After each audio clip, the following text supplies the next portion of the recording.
Set 3. These are the laws of thermodynamics. We will be learning them in further detail further in the video. Feel free to pause and read these lines.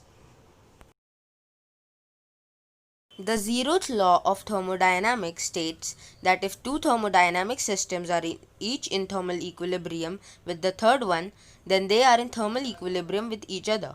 Accordingly, thermal equilibrium between systems is a transitive relation.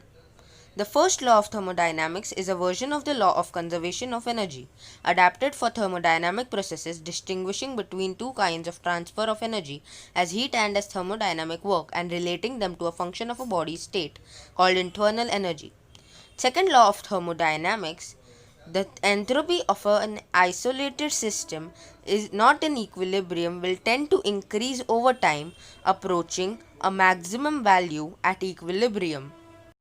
The third law of thermodynamics states that the entropy of a system at absolute zero is a well-defined constant. This is because a system at zero temperature exists in its ground state, so that its entropy is determined only by the degeneracy of the ground state. In thermodynamics, the fourth law of thermodynamics refers any of a number of various hypothetical or postulated statements regarding either energy, matter, temperature, time, or power principles in nature.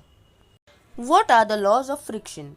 There are 5 laws of friction, and they are: the friction of the moving object is proportional and perpendicular to the normal force.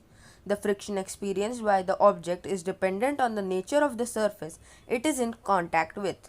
Friction is independent of the area of contact as long as there is an area of contact. Kinetic friction is independent of velocity. The coefficient of static friction is greater than the coefficient of kinetic friction.